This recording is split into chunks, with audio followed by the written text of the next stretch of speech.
I'm bored. Let's read a book. Oh! You're a confused mess, Laris, I muttered under my breath, acknowledging it didn't solve my confusion, but it might lead to more useful thought on the subject, assuming I had time to think about it. As silently as I could, I sat up, glancing through the single window. A few thin wisps of smoke already rose into the cloudy sky outside. Crystal's door was shut, but she was awake, or just waking up. I stretched, knowing that going out and achieving the impossible by defeating Antonin still wouldn't resolve the questions whose answers I had sought. Was I going after Antonin in search of a glorious defeat in order to avoid admitting that there were no clear answers? Or that there weren't what I wanted? I shivered. That might be part of my problem, but it wasn't all of it. After all, Justin had mucked around the edge for centuries, probably watching white wizards like Antonin burn themselves out one after the other. It was fine, if you were after a long life, but more than 2 centuries after the fall of Friven, Kandar was a conflicted mass of warring dushies. I stood up, letting the blanket fall, and gazed out at the eastern horizon. A faint red-pink that subsided back into gray as I watched. Just in shorts, I wasn't even cool, not once I was awake. Click. Crystal stood behind me, but I didn't turn immediately. Good morning? I left the study of Kyphrian and turned toward my hostess. Woodworking must be good for muscular development. She wore a once green scuffed leather tunic over a faded shirt with green leather trousers and battered boots. Some of the tiredness was gone from her eyes. You ready to go? I observed. Some sort of hard work? She grimaced. Training. Another set of pieces clicked into place in my thoughts. You're trying to buy time while... She nodded. It's not working. The losses are too high. I understood immediately. With Antonin's chaos support, the prefect didn't need extraordinarily well-trained soldiers. The Autarch did, and after a time the numbers who could be brought shrank, and only so many had the inclination and talent, and even fewer could be trained at any one time. Crystal presented a wry smile that held little amusement. We do what we can. She looked at me again. Much as I like the view, you need to get dressed. We eat together with the guard in the morning.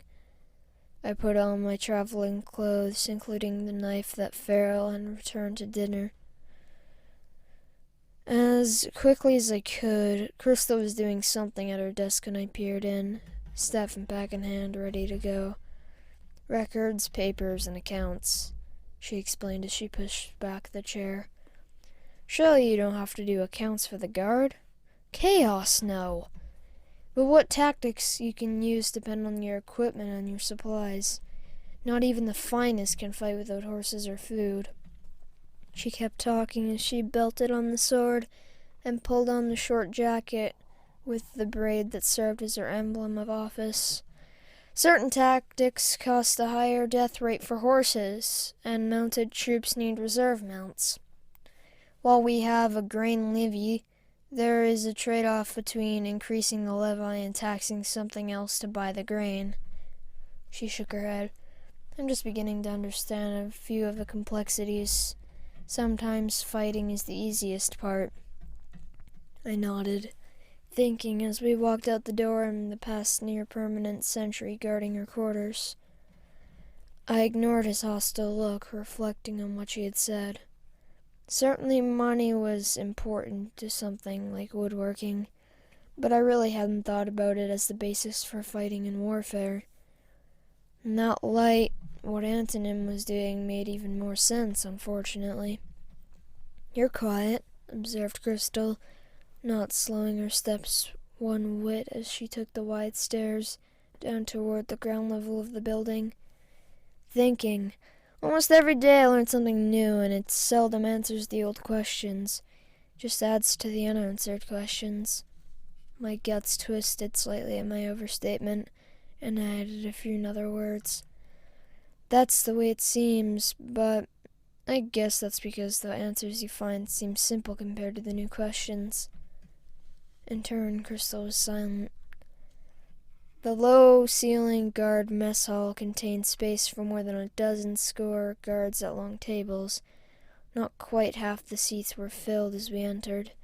Only a handful of heads turned, mostly of younger men, as Crystal marched up to the serving table.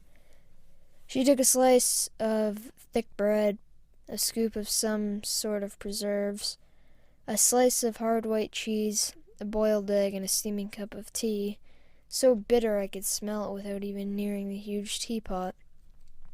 The cheese and egg were beyond me.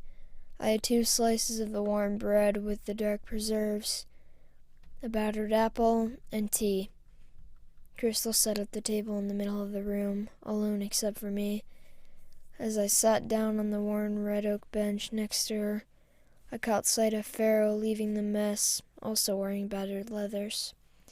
"You'll pardon me," Crystal said with her mouth full. "I'd like to eat before business begins."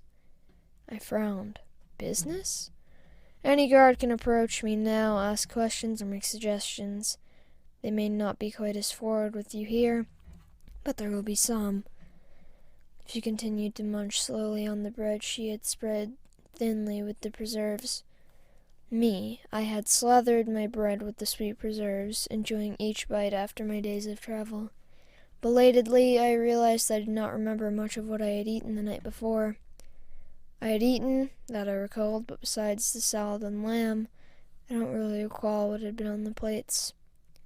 "Commander," ventured a hard-faced woman wearing a single thin gold stripe on the shoulder of her vest, "you sent for me?" I almost choked, wondering when Crystal had sent for the woman, wondering if she ever slept. "Yes, Leader Yelena. Would you be interested in an escort mission?" The sub-officer's eyes flicked from Crystal to me. "I'd like to know more." "Where are you going, Laris?" I had to swallow several bites of apple and swig the too hot tea. I didn't know exactly, but what I wanted was to find the Wizard's Road that ran down the Little Eastthorns without retracing my route from Gallus. "I'd like to see a map," I began. "But in general, along the old road to Saranin, the one that no one uses now." "The Chaos Road?" suggested Yelena, her voice flat. I shrugged. "I don't know what's called, but that's where he is, beyond the point where the hidden wizard's roads connect." Both Crystal and Yelena turned to me. "Explain," demanded the sub-commander, her voice as hard and as authoritative as if I had ever heard it. "There are hidden wizard's roads throughout Kandar. Sometimes the wizard's roads are built right over the old roads, built by the White Wizards. But many of the old roads are hidden. There's one that runs, I think, the length of Little Eastthorns. It crosses the road from Gallus to Teleras somewhere after you top the pass. Why didn't you mention this before?" I was more than a little puzzled at her coldness. "First, you never asked. Second, oh, I see what you mean." Now it was Yelena's turn to look puzzled. I thought Crystal had softened slightly. "Logistics?" I asked. "Troop travel?" Crystal nodded. "I don't think it will help, but if you get me a map, I'll show you where it goes." Another thought struck me. "But unless you have another order, Master, it won't help. Where it crosses, the road is cloaked with illusions. Antonin hasn't shared the roads with anyone, but I think he uses them to let everyone think he is everywhere." "He's been successful in that," snapped the sub-commander. "I'll get a set of maps."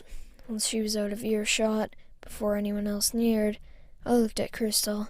"I'm not a military strategist, and I don't appreciate being accused, even silently, of incompetence. I admit it, I don't know your business. Don't expect me to." I tried to soften my tone. "I know you're against the wall, I can see it. I'd never withhold information or help, not knowing me. But I'm still having trouble learning my own business, let alone trying to understand yours." Thanks for watching. If you enjoyed this, please like, comment, and subscribe. and turn on notifications so you never miss out on any of my videos. See y'all in the next one. Goodbye!